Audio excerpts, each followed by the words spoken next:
Pleasure to be with you today on January 27th, 2021, on International Holocaust Remembrance Day, marking the 76th anniversary of the liberation of Auschwitz, the infamous camp that became the centerpiece of the Holocaust of European Jewry. My name is Dr. Shay Pilnik. I'm here to offer you a short overview of the Holocaust, a short introductory historical overview. It's a quite ambitious task to cover within 45 minutes to an hour, a topic that we may dedicate an entire course to, a seminar, maybe even an entire program. I'm the director of the Emil and Jenny Fish Holocaust and Genocide Studies Center at Yeshiva University in New York City. I'm very pleased to be here, and I was very touched by the invitation by my friend Tomer Loszewski and the Polish Heritage Alliance of Milwaukee. My ties to Wisconsin and to Milwaukee go back to the period in my life when I lived in the state, and when for over 5 years I was the proud executive director of the Nathan and Esther Peltz Holocaust Education Resource Center. I don't think we can exaggerate the significance of this day. I can't thank you enough for being with us today, for listening, for remembering. And let's begin with a PowerPoint presentation that I hope will be a good review for those of you who are familiar with the details, and also will open up some doors for some future thought-provoking conversations and reflections. So let me start by sharing the screen. And we can begin.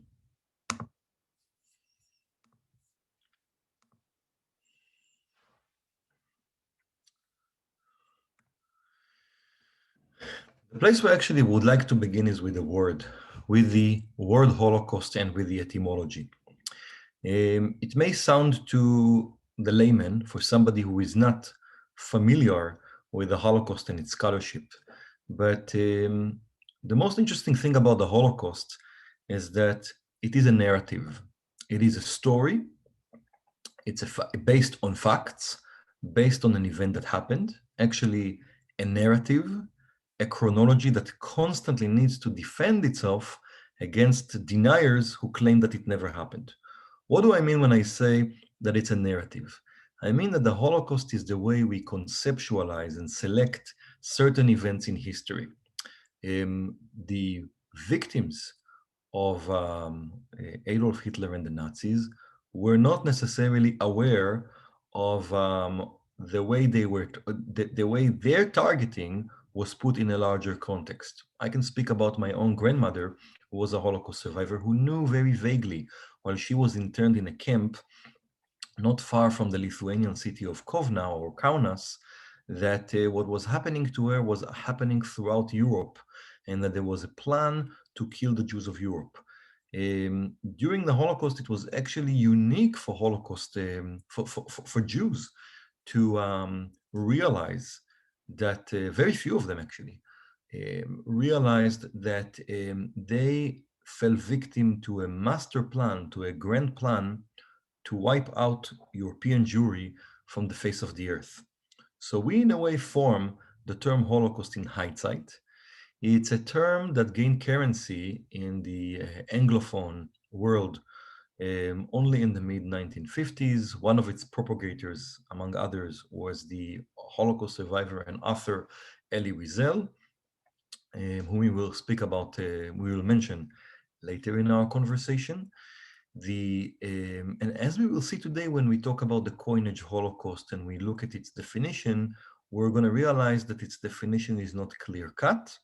And even though, yes, everyone, every serious scholar, and I should also say every decent human being, should recognize the fact that 6 million Jews were targeted by the German Nazis and their collaborators, the definition of the Holocaust is still flexible and expansive and leaves a lot of room for both debate and discussion. The term Holocaust that was coined in the Anglophone world, actually the first time it appears is in a conference of rabbis in America in 1942 for American Jewish religious leaders, that in a pamphlet they hand out, they already mentioned the word Holocaust. The term Holocaust, we have to remember, comes from the Greek word holocaustos. That Greek word is found in the ancient Greek text called Septuagint, which is an ancient Greek translation of the Hebrew Bible. It refers to one of the sacrifices offered in the tabernacle, in the ancient prototype of a temple that the Israelites had in the desert. And it is holocaustos, or olah in Hebrew, is a particular sacrifice that is completely consumed on the altar. Um, let's switch now to Shoah. Shoah is the Hebrew term for Holocaust. It also has a biblical origin from the Hebrew Bible, from the Old Testament. If Holocaustos is a Greek term, then Shoah is a Hebrew term, and it refers to a natural disaster by rain, by flood, by a storm. If we look at both terms, we can see that none of them actually manages to fully embrace what happened and fully correspond to the events that happened and truthfully describe them.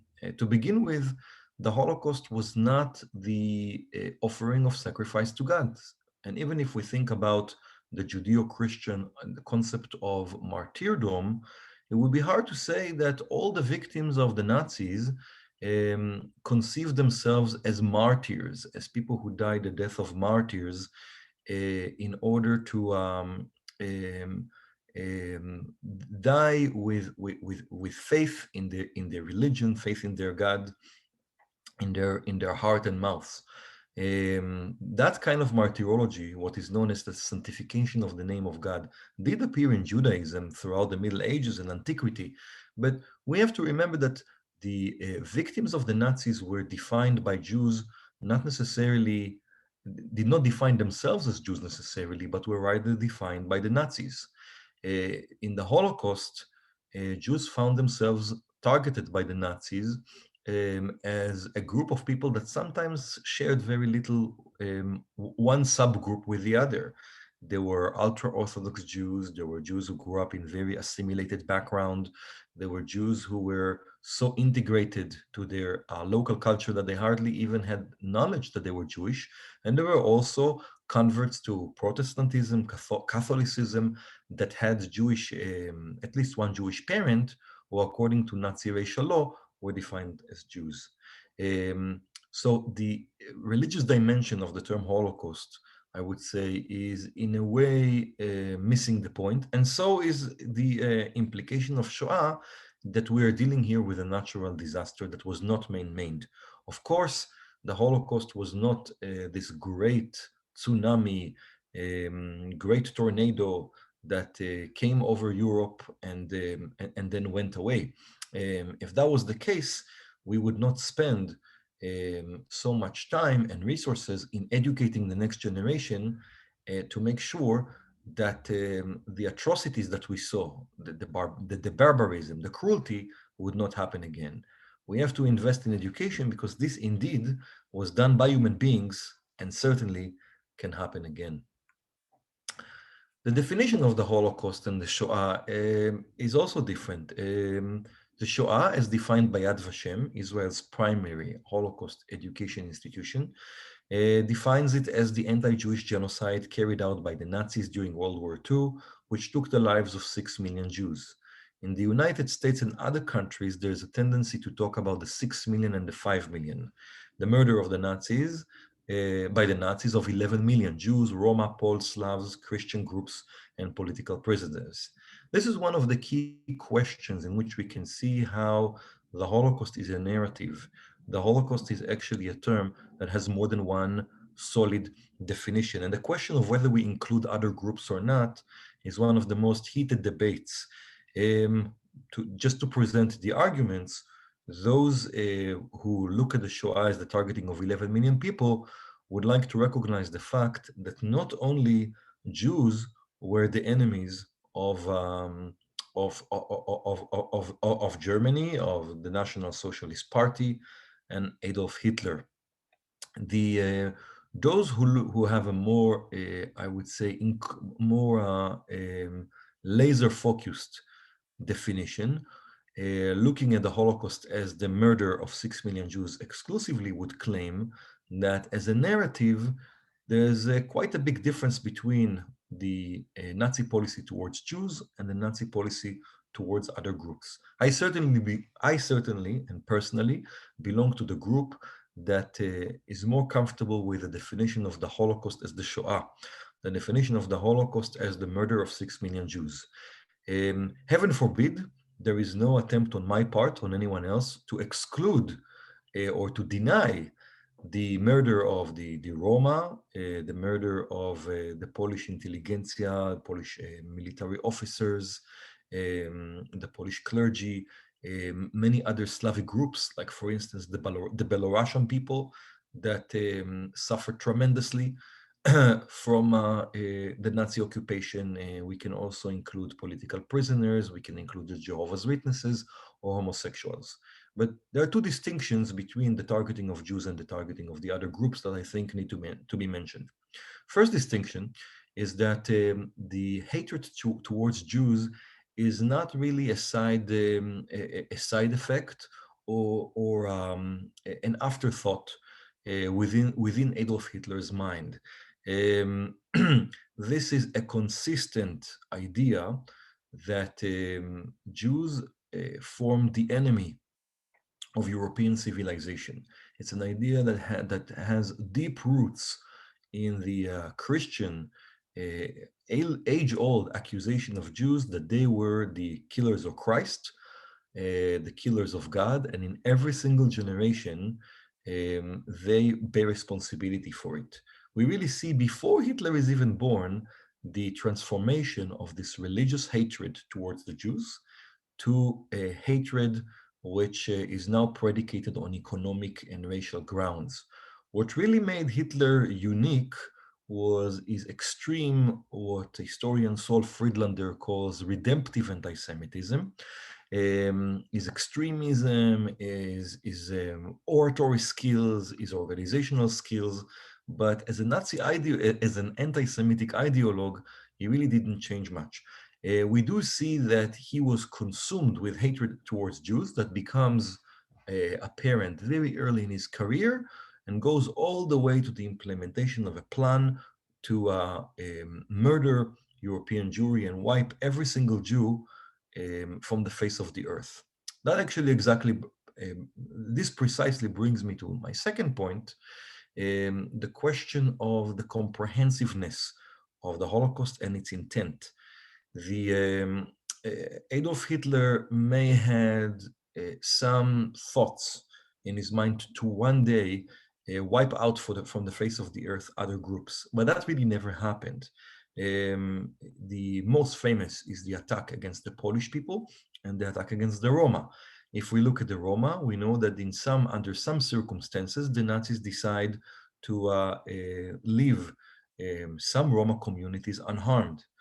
When it comes to the Jewish people, the consideration of destroying Jews and killing them trumps all other military considerations. Sometimes the trained had to take soldiers to the battlefield, to the front lines, but instead they had to carry Jews to their murder because that was the ideological top priority. We never see that priority that every single person would be wiped out for the other groups.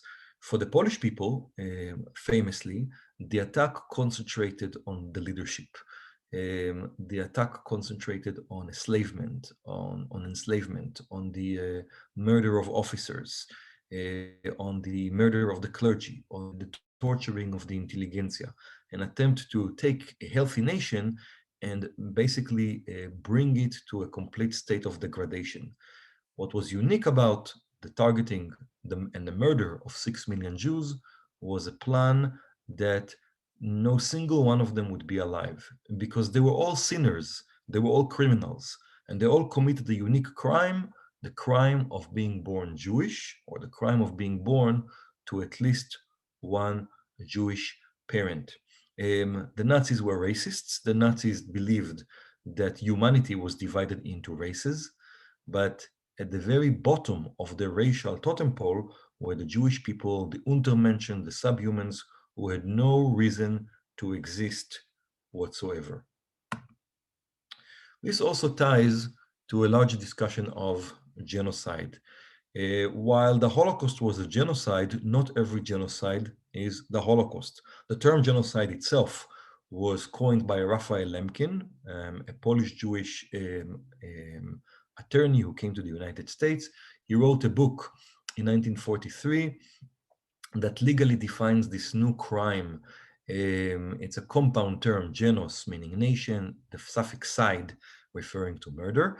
And in 1948, the United Nations formed a genocide convention that defined genocide as any act committed with intent to destroy, in whole or in part, a national, ethnic, racial, or religious group. The Holocaust forms the most extreme example of genocide. Genocide can include many other examples of mass persecution and oppression. In whole or in part, refers to the fact that even when you target only the elite of a group, for instance, you commit genocide. If you prevent a certain group from procreation, if you engage in mass sterilization policies towards another ethnic group, you commit genocide. And in fact, we see in the field of political science and history, scholars trying to label many events in history in which atrocities were committed as the carrying out of genocide. While the Holocaust was a genocide and perhaps the most extreme instance of genocide, because he was a plan and intent to kill every single person, there was in whole, but there was no in part. While the Holocaust was certainly a genocide, not every genocide not every genocide comes to the degree of evil as the Holocaust. This also explains why we are here today and why we dedicate so much attention to the Holocaust. As Jews, we have a particular connection to the Holocaust. In many ways, I say that Jewish life in America and around the world is still lived in the shadow of the Holocaust, still lived in the shadow of an event that led to the killing of a third of our people. At the same time, the Holocaust, as defined by Yehuda Bauer, Professor Yehuda Bauer, was both unique and unprecedented. And if we think about the intent and the quite successful implementation of a plan to kill every single person, including 1.5 million Jewish children, we realize that this event never happened before in history and never happened after the end of World War II. And hopefully will never happen again. And that's what makes it if we look at the scale of evil, as an event of complete separate significance. I wanted now to switch from terminology, from etymology, from some conceptual comments to the history. So where do we begin? First of all, the question of how we define the time frame of the Holocaust is also subject to debate. The United States Holocaust Memorial Museum begins here in 1933, but I will note that Yad Vashem, the Israeli equivalent of it, tends to concentrate more on 1939 and maybe on November of 1938 with Kristallnacht, the Night of Broken Glass. This actually impacts the way we understand the Holocaust. If we define it more narrowly as covering the years 1939, 1945, we associate the Holocaust with World War II, with the barbarism, the brutality, the atrocities that took place under such extreme war conditions. If we come up with a more inclusive definition, 1933 through 1945, then the Holocaust spans the 12 years of the Third Reich, and we include the Jews of Germany and their targeting under peaceful conditions as a part of the Holocaust. If I now adhere to the definition by the United States Holocaust Memorial Museum, I will start with the year 1933 and actually with Hitler's accession to power on January 30th, 1933. Here we see Adolf Hitler, we see him bowing, we see him submitting himself to the man who was then the most powerful person in Germany, President President Hindenburg. It's interesting that Hindenburg was a decorated World War I hero. He was one of the military leaders of World War I. He was a very well-regarded man and was the leader of German conservatives. Uh, how come Hitler became the most powerful man in Germany still remains a mystery. He was a corporal, he was Austrian, not even a German. The conservatives at that time, and maybe that can be a lesson of history for all of us, conservatives at that time cannot form a government. Neither can moderate socialists. In other words, the German political system is in such a predicament that neither the moderate leftists nor the moderate rightists can work together or can have enough power to form a coalition. And they have to, the conservatives, in order to continue to rule Germany and also to stem the radical left, the influence of the radical left, they invite Hitler to the government. They come up, Paul von Hindenburg comes up with the naive illusion that once Hitler actually holds office and has a real job, is going to be disciplined. Maybe people will realize that there's a big difference between policies and empty promises and fiery speeches. But actually, that does not happen. And Hitler soon becomes the dictators of Germany. Hindenburg dies a couple of years later. And Hitler goes ahead once the Nazis do control in the government the Ministry of Internal Affairs and the police. He goes ahead to persecute and arrest communists, socialists, and other political enemies. Germany turns from a democracy to a dictatorship. And as we will see, it will continue both vis-a-vis the Jewish people and vis-a-vis other European nations. It is going to look year by year, every year, for more and more extreme policies where no moderates like Paul Hindenburg or other conservatives having any ability to keep Adolf Hitler and his henchmen under control. It's interesting to note that the first measures against Jews were not violent. So if we assume that the Holocaust began in 1933, it began with a boycott of stores, a boycott that lasted for one day and resulted with quite a failure, I would say. After the boycott led to an international boycott organized by Jewish groups in America against German merchandise. A lot of things we learn from beginning our conversation with a boycott of stores.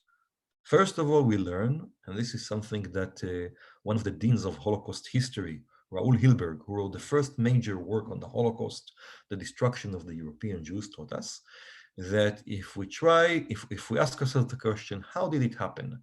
How did the Nazis manage to commit a crime of such magnitude? The answer would be, they did it step by step.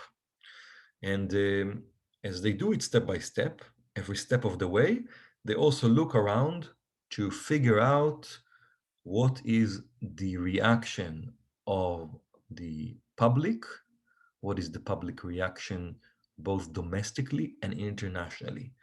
And essentially, what they do is they raise the bar or turn on the volume in accordance with the reaction. When they feel that, when they see a reaction, they realize they might have gone too far. When there is no reaction, it gives them the cue that they can continue to escalate their policies. So we cannot think about the implementation of the final solution. That's the term, or Endlösung, the term, the euphemism that the Nazis gave to the Holocaust. We can think about it as an attempt from the very outset to shove people into gas chambers and kill them within 15 minutes to half an hour, but rather understand that, first of all, it happened via, for a lack of a better term, non-aggressive or peaceful means. And of course, I use peaceful here as a very ironic term. Um, the attack first concentrated on legislation, on ordinances like don't buy from Jewish stores for one day, or the restoration of the civil service in 1933. The Nazis, by the way, had very fancy terms, very nice and fancy terms to their crimes, to describe their crimes. Restoration of the civil service meant firing all Jews who held a public office or worked in municipalities and in government institutions. The Nuremberg laws were perhaps the height. That's September of 1935. They really marked the height of the Nazi resort to the Nazis resorting to an attack via legal means. And here we see a chart of the Nazi Nuremberger Gesetze, the Nuremberg laws. The Nuremberg laws defined who a Jew is and who is not, who is an Aryan and who is not, and also made any kind of, they separated the races and made any kind of interaction, friendly, romantic, or sexual interaction between a non-Aryan and an Aryan, between a Jew and a German, illegal. These are, the Nazis come up with quite complicated racial charts, and of course they have to be complicated because they are all nonsensical. They had a racial biological science that looked as human beings the way we would today look at the breeding of dogs, perhaps. They looked at human beings and associated their origin with their both physical and intellectual capabilities. It's insane to believe that they truly believed their pseudoscience and their hallucinations. And that's why they had, and once the definition of a Jew become a legal one, of course, it has legal implications. Then you have to really decide, what do you do? How do you define a person who is Jewish? What do you have Jews who claim that they are not Jewish? What if you have Jews who would like to identify as Calvinists? What happens in a family where you have a Jewish grandparent and three non-Jewish grandparents? The Nazis believe that the Jewish blood is contaminated, and this contamination process has to be stopped. And that's why they come up with a complicated scheme.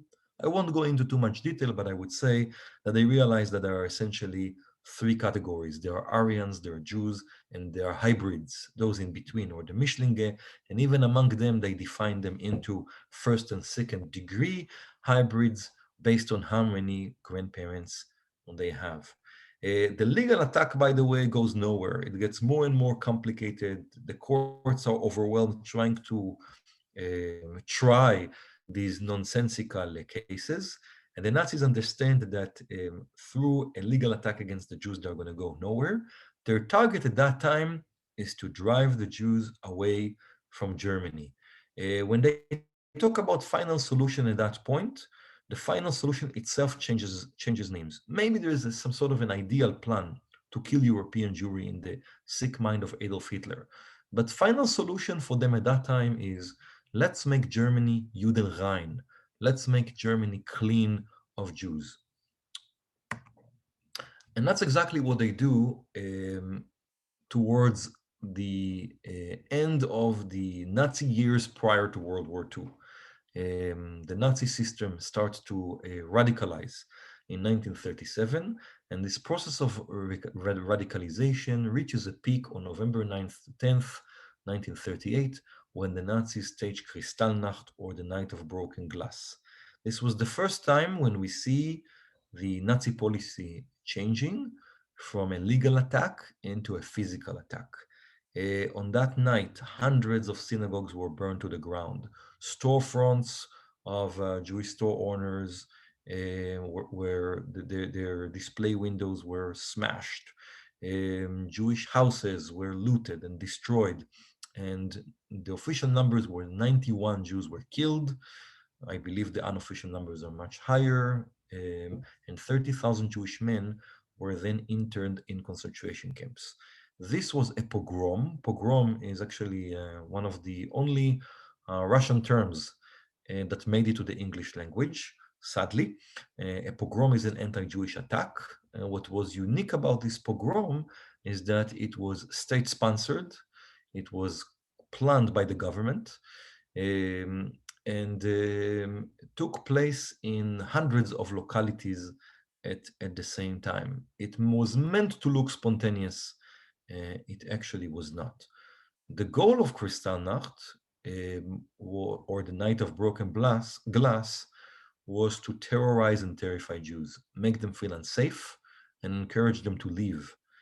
Interestingly, there were 500,000 Jews in Germany, and by Kristallnacht, 200,000 have already left.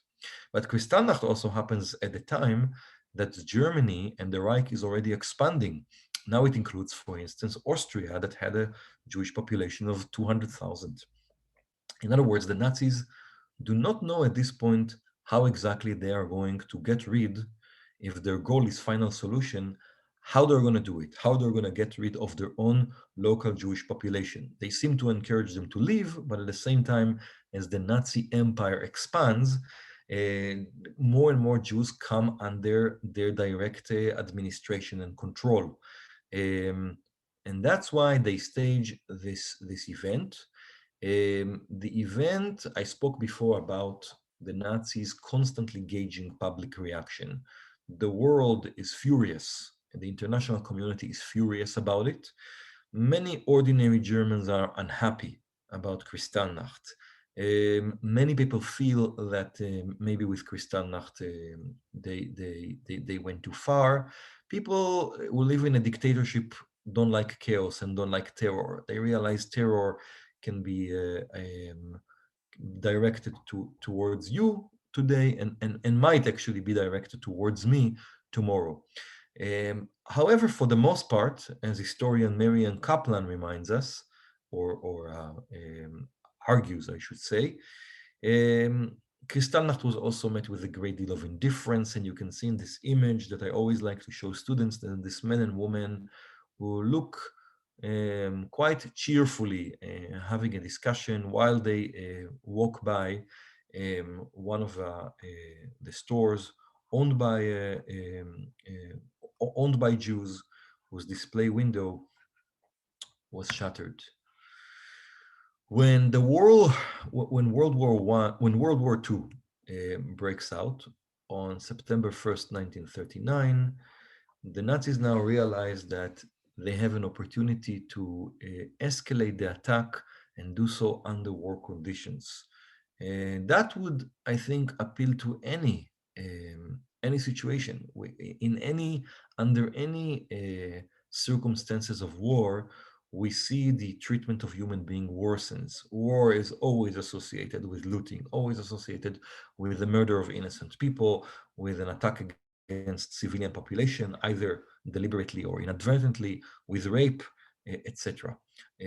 When following the Ribbentrop-Molotov pact that divide Poland into an eastern half, now controlled by the Soviets, and a western half controlled by the Nazis come upon an enormous Jewish population.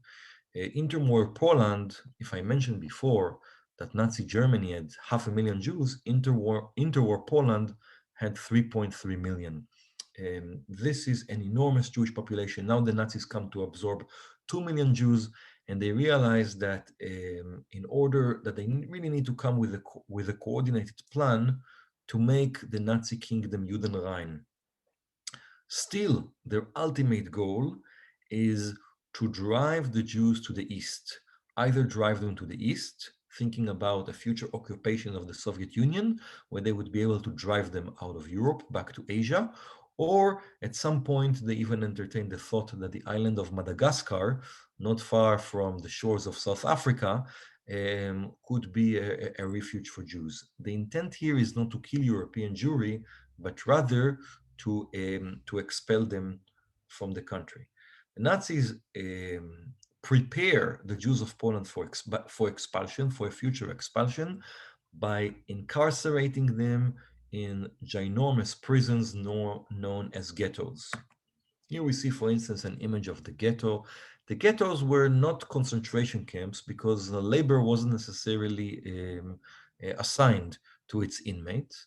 In a labor camp, you also provide your inmates with food because they have to labor.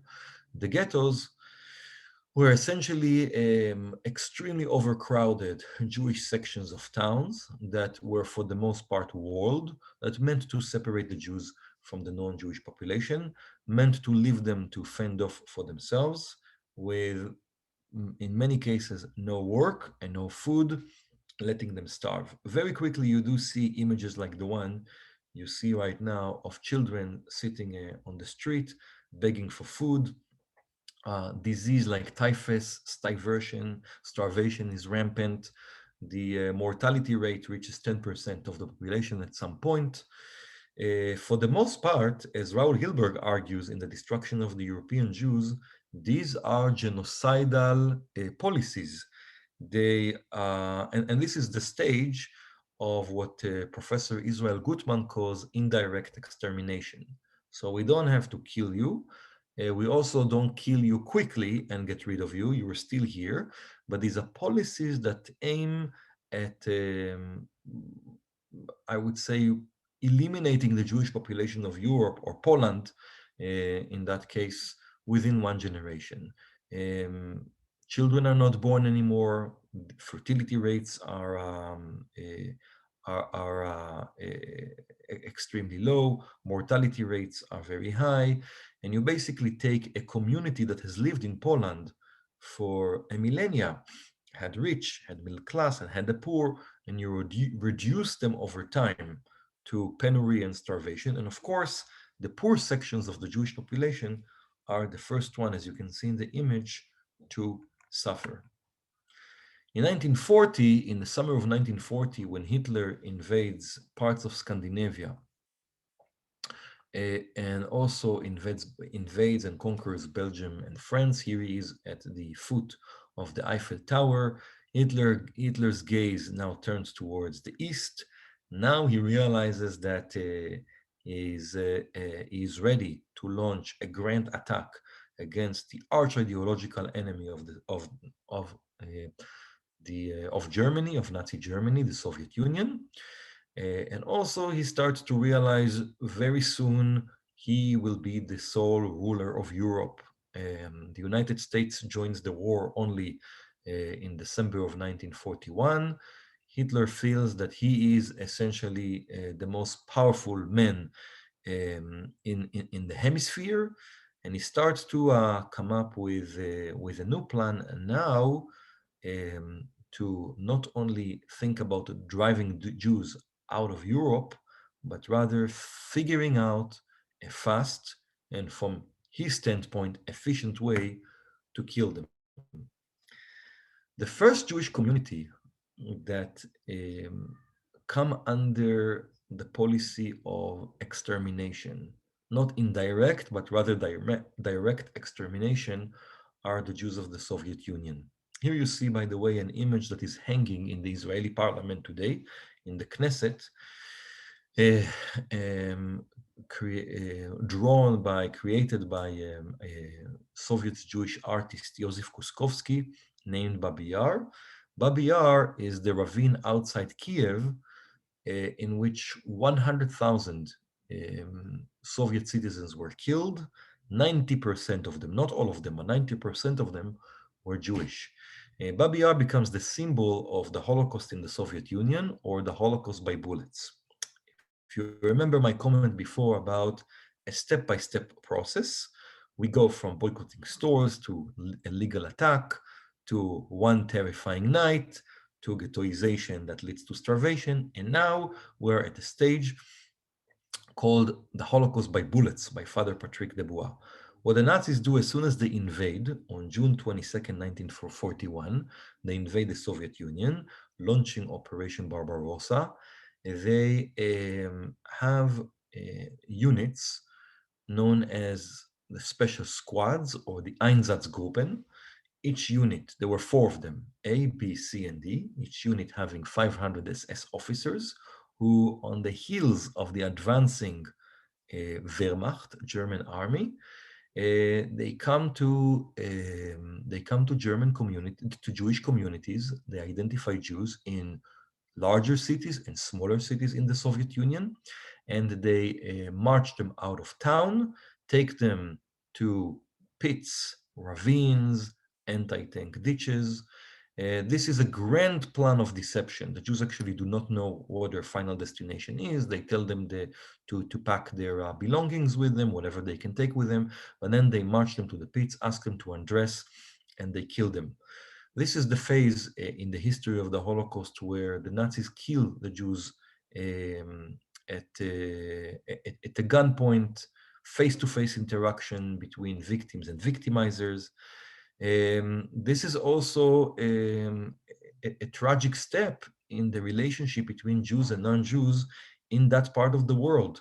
Many of the members of the local population do what they can to save the Jews. They are the people that we call today rescuers. Many of them actually are recruited by the Nazis. They're being given food, they're being given sometimes alcohol. Sometimes they themselves, I would say, harbor anti-Semitic feelings and are all too happy. They even volunteer to kill Jews. The Nazis could not be so successful targeting the Jews and identifying them without the help of the local population. Between the rescuers and the perpetrators, there's also a large group of bystanders, of people who stand by. They either watch what's happening or they know what's happening, and they don't know, and they do not do much. This is a very complicated question because we have to remember that when we accuse them of not doing anything, we have to remember that in a country like Poland, anyone who wanted to do something, to rescue, to even give a Jewish child a chunk of bread, would be immediately branded as a criminal and could face capital punishment. During this phase, about 2 million Jews are killed. 2 million of the 6 million are killed by shooting. The Nazis come to abandon. It, by the way, happens step by step. Starts with women, then the targeting is extended to children, it starts with men and it's extended to women, the elderly, later children, which forms the comprehensive genocide. The Nazis realized that this method of killing is not efficient, it's costly. Of course, they look at efficiency. They look at the bottom line, how much money it costs to kill every single Jew. And also the Holocaust by bullets is a phase where there's too many killings happening in too many places. It's very hard to keep this operation as a secret one. And most importantly, the Nazis feel compassion, not towards the victims, but rather towards the murderers. Some of them can no longer handle the specter of women, naked women holding their babies, screaming.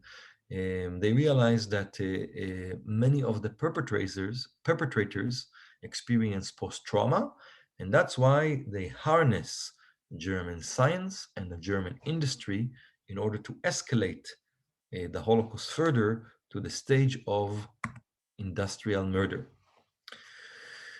Industrial murder is, in fact, the way the Nazis could kill 6 million Jews and destroy European Jewry. In a country like Poland, there were 3.3 million Jews before the war. After the war, there were less than 300,000. That is an extreme, for such a large population, that's an extreme measure of genocide, when over 92% of the population is killed. In a city like Salonika, the Greek port of Salonika, There were percentage even higher. 97% of Greek Jews were killed during the Holocaust. Here, the Nazis come to the realization that what they're doing in the Soviet Union has to be extended to the entire continent. And in January of 1942, I believe it was January 20th, they convene in the Wannsee Villa in Wannsee, which is a suburb outside Berlin. They convene a conference in which all the major details of the Holocaust are being discussed.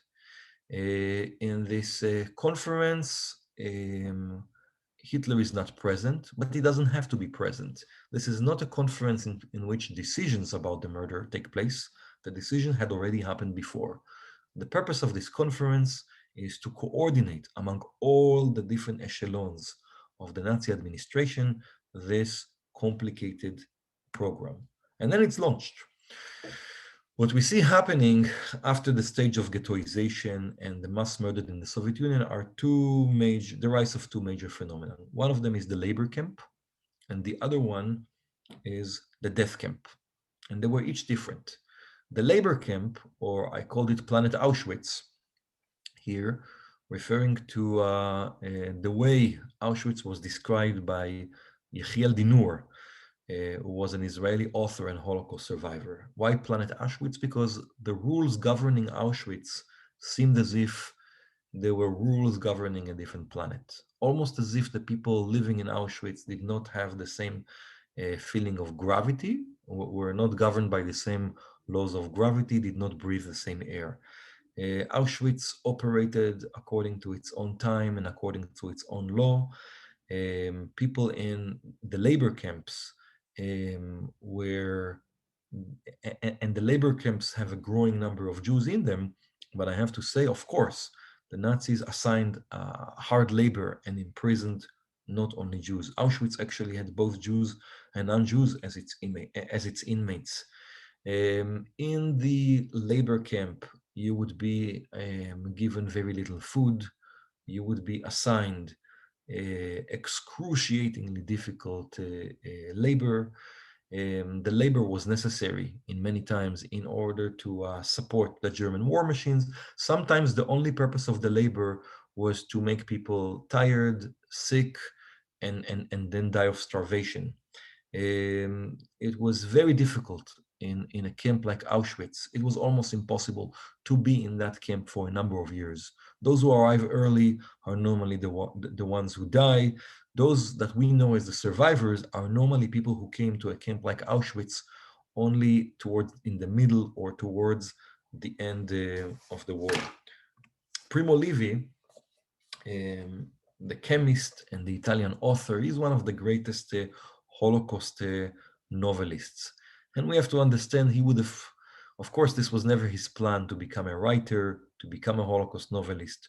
His connection to the Holocaust was not really his own choice, but rather the fact that he survived Auschwitz and believed that his artistic duty and his moral duty for humanity is to communicate to us what happened there. Here I'm holding actually the book, If This Is a Man, that was titled in some English translations as Survival in Auschwitz. I would like to read to you an excerpt that gives us just a glimpse into what life was like in the camp. The conviction that life has a purpose is rooted in every fiber of man. It is a property of the human substance. Free men give many names to this purpose and think and talk a lot about its nature. But for us, the question is simpler. Today, in this place, our only purpose is to reach the spring. At the moment we is not at the moment any other aim. In the morning, while we wait endlessly lined up in the roll call square for the time to leave for work, while every breath of wind penetrates our clothes and runs in violent shivers over our defenseless bodies, and everything is gray around us, and we are gray. In the morning, when it is still dark, we all look at the sky in the east to spot the first signs of a milder season, and the rising of the sun is commented on every day. Today a little earlier than yesterday, today a little warmer than yesterday. In 2 months, in a month, the cold will call a truce, and we will have one enemy less. If this is a man, Primo Levi essentially describes the figure of a man who is no longer a human being. And he asks the question if this is a man. That man has a type. In the Nazi concentration camps, he is, for a lack of a better term, nicknamed Muselman.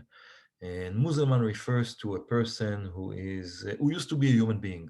He is already fatigued, starved, a walking skeleton, dazed, doesn't really respond anymore to anyone talking to him. There's no will to survive or live whatsoever, but he's still alive. He's not a corpse yet. All he's doing is waiting for his death to come. Now, when we think about death camp and labor camp, and I also mentioned Planet Auschwitz. Auschwitz actually was a complex of camps. And I have to say that when we talk about concentration camps, we have to remember that the concentration camps in Nazi Germany, in the Nazi Empire, are a universe. There were over 40,000 camps. So some camps are these ginormous facilities that can hold at one point about 100,000 people. Some camps are very small. Some camps can have just a couple of hundreds of people. Some of them are completely fenced and have barracks. Some are not. My grandmother, for instance, was in a small camp that was housed at what formerly was a synagogue. Auschwitz, by far, it was the largest concentration camp and also the most infamous one, in which 1 million people, primarily Jews, were killed. Auschwitz had many different compartments. There was Auschwitz I, Auschwitz II, Auschwitz III. 1 and 2 were the most famous ones.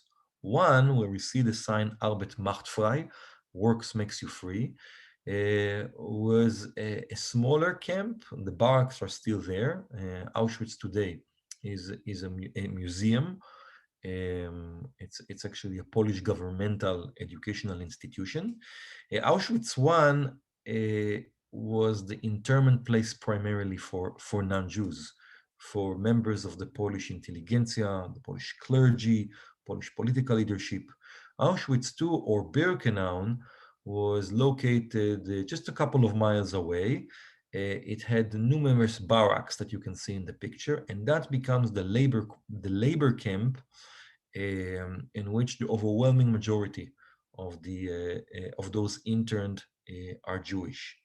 Parallel to that, Auschwitz doesn't only have a labor facility, but it also has a death facility. Auschwitz uniquely operated both as a labor camp and as a death camp. Now I would like to speak a little bit about the death camps, because they were entirely different from labor camps. If labor camps and concentration camps were thousands, there were only 6 death camps or death factories, death facilities.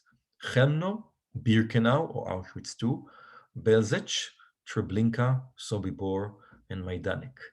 Majdanek, the last one, was also both a labor camp and a death camp, which leaves us with 4 camps: Chelmno, Belzec, Treblinka, and Sobibor.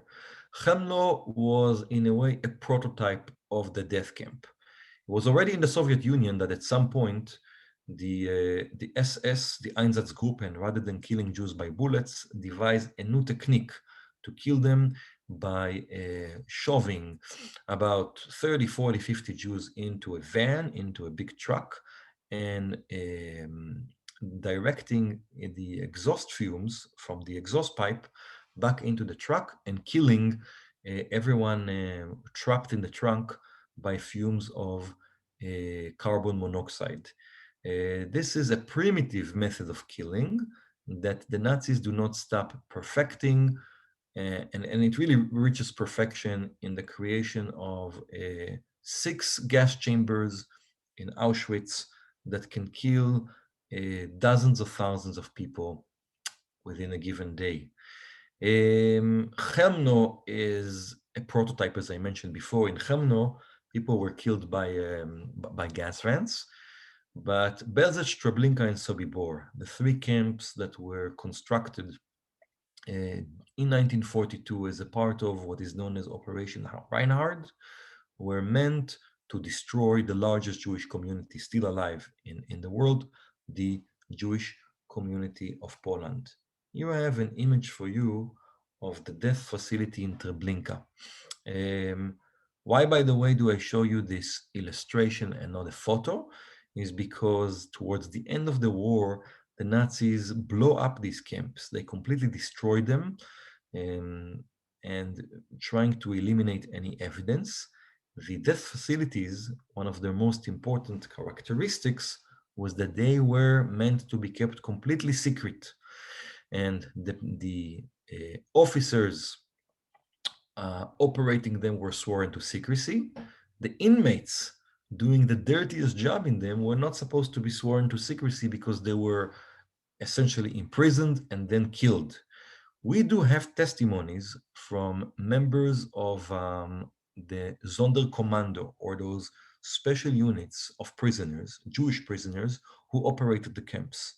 They were forced to operate the camps. If they were not, they would not help to operate them, they would be pushed into the gas chambers themselves. They were never supposed to tell us, to tell posterity what happened, but many of them escaped, and some of them somehow managed to survive the war. The Nazi plan was that none of them would ever survive. Of course, not figures, like for instance, Mr. Dario Gabay. I would like now to show you, I will stop share the PowerPoint for a moment.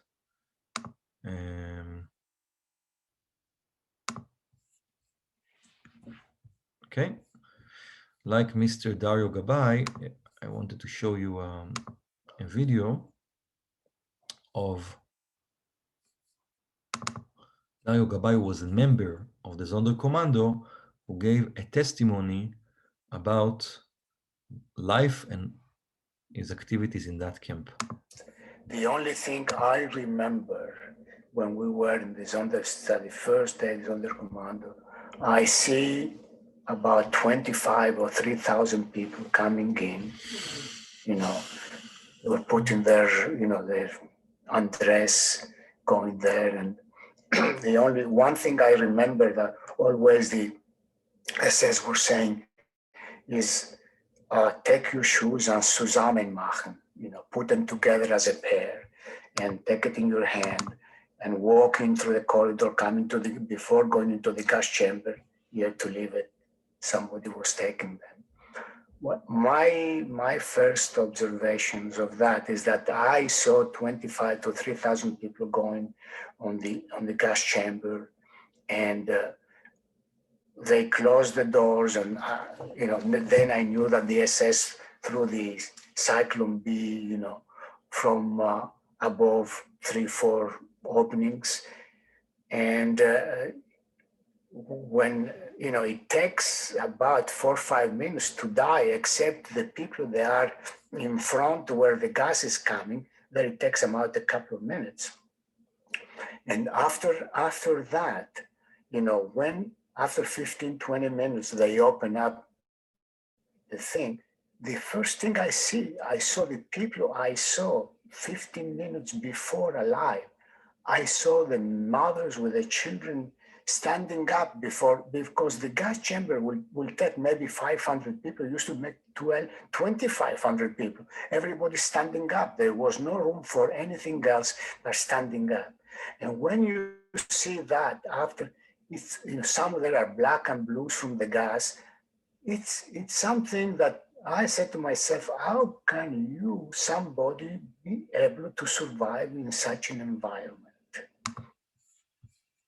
Okay, we will have to stop the testimony.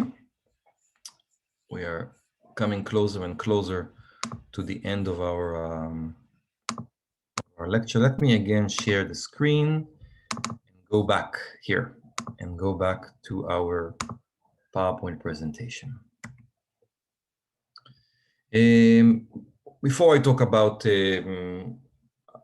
resistance, I would note that this was an extremely efficient operation. You can see number two, fake rail station. When Jews arrive in the death camp can have a group of thousands of Jews being in it, but only for a short period of time. For the most part, it has a very small group of officers, guards, and inmates, members of the Sonderkommando, whose role is to accept the Jews, help them get off the trains, rush them to barracks in which they would be addressed, they would be undressed, the heads of the women would be shaved, and they're then being pushed to gas chambers, die an awful death, the way Dario Gabay explained it, and then their bodies would be incinerated in crematoria. And you can imagine, at a given moment, an entire community can be arriving there from a given locality in Europe. Within half an hour, all that's left of them is smoke and ashes.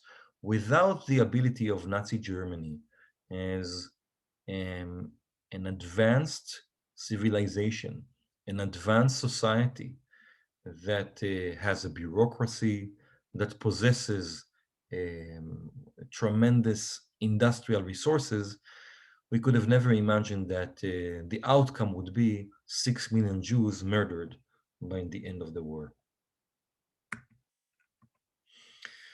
I wanted to make a short comment about resistance. Professor Yehuda Bauer found out that in relation to their proportion in the general population, Jews actually were very active across Europe in resistance groups. And there was a stereotype and an accusation, which not only me, but author Elie Wiesel thought came from either intentionally or unintentionally from a malicious sentiment that Jews didn't do enough to protect themselves, that they actually went like sheep to slaughter. The Warsaw Ghetto Uprising, I think, helps us to debunk that notion. Here we see the Warsaw Ghetto Uprising Memorial with Mordechai Anilevich and his comrades. These were young men and women who were trapped in the Warsaw Ghetto. They were completely isolated from the world. They had no access to caches and arsenals of what used to be active militaries before the Nazi invasion. They had no government in exile to coordinate their efforts. They had no money and they had no access to arms. Also, on the other side of the ghetto, they had some friends, but also many enemies, including members of other resistance groups who were not willing to coordinate their efforts with them, not willing to assist them with any kind of intelligence or logistical needs, and of course, not provide them with arms. The goal of the uprisings was not really to save Jews. Some members of the Jewish fighting organizations, the ZOB or the Job, managed to survive. They managed to survive by accident. Their goal was not to save Jews, but rather to save the honor of the Jewish people and to show the Germans that if they wanted to wipe the Jewish people from the face of the earth, it would have they would have to face some repercussions. Some of them would have to die. So the killing of every German becomes here an ideological goal, but not really a military goal. The most powerful army in Europe at that time has no trouble quenching the uprising. It's amazing that it took the Nazis about 4 weeks to completely quiet it by raising the ghetto to the ground. But again, here, what was at stake was the honor of the fighters and the honor of the Jewish people rather than an attempt to save lives. Holocaust survivor and author Elie Wiesel wrote a famous essay called The Plea for the Dead, in which he himself was infuriated that people were asking Jews after the war, Why didn't you fight enough? That's what he said. For those who claim that all the Jews submitted to their murderers, to fate, in common cowardice or common resignation, those people do not know what they're saying, or what is worse, knowingly falsify the facts only to illustrate a sociological theory or to justify a morbid hatred, which is always self-hatred. One good piece of advice Wiesel gives us is that sometimes uh, the best reaction is no reaction. To react with silence, silence that conveys respect. We were not there. Um, Today, the overwhelming majority of the world Jewish population was not there, of the world population was not there. We did not save Jews during the Holocaust. We did not murder them. We were not bystanders. Our responsibility is to remember, and our responsibility sometimes to remember should be expressed um, by respect towards both those who were killed and those who survived. We are coming to the end of our conversation, to the end of our lecture. In 1945, the camps are liberated. Here in America, we celebrate liberation. Liberation, of course, was done not only by the American army. After all, the liberation of Jews from the dictatorship of Nazism and the dictatorship of Auschwitz was done by another awful dictatorship, by the Soviet Union, another system that murdered and targeted millions of human beings. We have to remember that. So here we see on the one hand General Eisenhower in Buchenwald with American officers, and we see on the other hand the liberation of children in Auschwitz and the liberation of Auschwitz by the Soviets. Liberation itself, by the way, is a misnomer. The soldiers don't necessarily know that they are liberators. That's for one. They come upon camps in which they are chagrined to find children, these emaciated bodies, the Muslim that I mentioned before. They don't exactly know sometimes what exactly happened to the people interned in those places. Um, and of course, they give them better treatment compared to their treatment by the Nazis, but Jews would find themselves later in displaced persons camps, in DP camps, and it would take them years until they would be able to recover and build their life. So thinking about this one-shot deal of liberation and military heroes who see themselves as liberators would not necessarily correspond to the actual to the actual reality. The Soviets are the ones who liberate Auschwitz. The British are the ones who liberate Bergen-Belsen.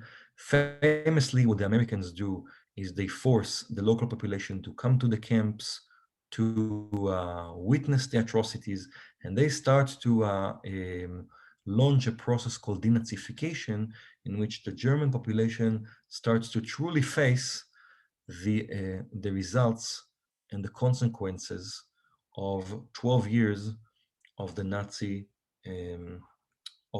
tyranny. Okay, I would like to end my lecture with a call to remember and with a reflection on the future of Holocaust memory. Today there are Holocaust educational organizations all over the world. I encourage you to go to the website of the Nathan and Esther Peltz Holocaust Education Resource Center and to learn about their programs, to connect with your own local Holocaust Education Center, wherever you are, on the occasion of International Holocaust Remembrance Day. I showed you before the image of the Warsaw Ghetto Uprising Memorial. Here is the back of the monument facing the Museum Polin. Museum Polin is, and I would like for the Polish Heritage Alliance to end with a discussion of this museum. This is a fabulous museum opened in 2013 called Polin. Polin is actually the Hebrew name for Poland. It's a play on words. because of a legend that when the Jewish people was in Exodus, was expelled from one country to another, God told the Jewish people when they came to Poland, Polin, you can rest here. That's Po means here, and Lin means rest. And Poland becomes this sojourn, this place of place to recover, place to take a break from millennia of persecution for Jews in Europe. Jews lived in Poland for about 1,000 years. The Polish Jewish communities were burgeoning in the 13th and 14th century. And Jews truly had a glorious chapter in their history when Poland became the largest Jewish community in the world. Today, the Museum Polin invites us to reflect on that long history. And it's interesting that out of the 6 rooms in the museum, only one of them is dedicated to the Holocaust. I think it's meant that we remember not only the events of the war and the murder process, but also learn something and appreciate the Jewish culture that was murdered. That's something unique for genocides. And genocides, we don't only see the killing of human beings, but also we see in a genocide the killing of the entire civilization that they possessed. Polin itself actually is a symbol of the revival of Jewish life in Poland. There's actually a Jewish community center in the cities both of Warsaw and Krakow. There's active Jewish cultural institutions. At the same time, Poland today has a small Jewish community. And at some point, Poland had about 1,000 Jews. After Jews leave Poland in some waves of immigration due to a pogrom in the town of Kielce in 1946, and anti-Jewish attacks that took place in the wake of the Six-Day War in 1967. Imagine a community that used to have 3.3 million Jews, having at some point in the 1970s and 80s only about 1,000. So Polin for me is a symbol that prompts us to look at the past, to learn at the past, to appreciate the fact that the present is very different. What's present is actually the absence. What we see in Poland is the presence of the absence. But at the same time, the fact that the Polish government and Polish organizations take a great deal of pride in Polin, which is today one of the city of Warsaw's #1 tourist destinations. It's a phenomenal museum, does show us that through education, through dialogue, through a conversation, we can all build a better future as we remember the past. And with that comment, I will thank the Polish Heritage Alliance and my dear friend Tom Radoszewski for inviting me to give this lecture on International Holocaust Remembrance Day, this extremely important day. Thank you.